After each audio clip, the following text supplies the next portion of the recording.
Hi there, in this video you will learn about tropical rainforest. First of all, what is rainforest? Tropical rainforest.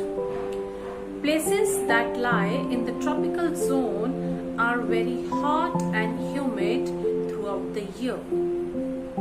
And the places that lie close to the equator, they get very heavy rainfall with thunder showers every afternoon.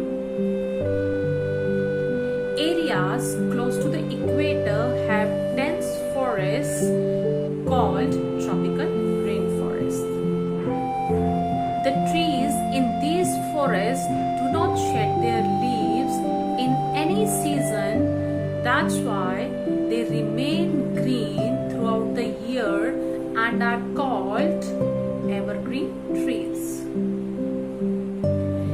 The rainforest along the bank of Amazon River in South America is the largest tropical rainforest in the world.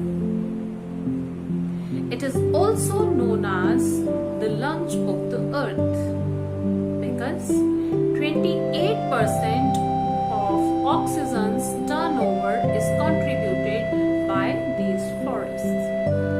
Besides it, tropical rainforests are also found in the southern part of North America, Central Africa, Southeastern Asia, and parts of Australia. Tropical rainforests are also found in India, in Western Ghats, the Andaman and Nicobar Islands, and the northeastern states.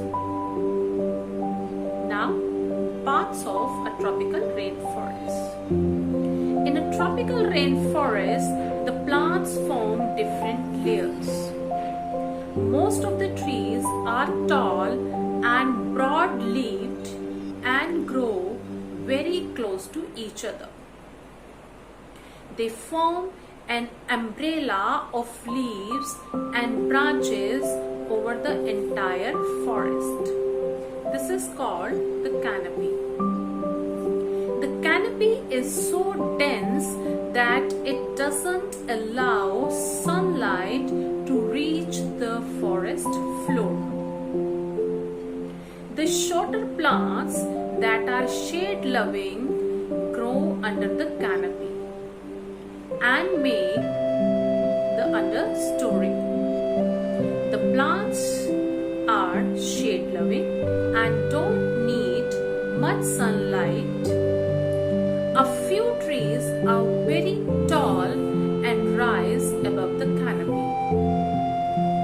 This layer is known as emergent layer, as it rises above the canopy. There are many vines that climb up the trunks of the trees to reach the canopy and get the sunlight they need. Few plants grow on the dark forest floor. This layer is known as forest floor. Trivia: the trees in tropical rainforests are very closely packed, which makes lumbering quite difficult. And the rain falling on the canopy can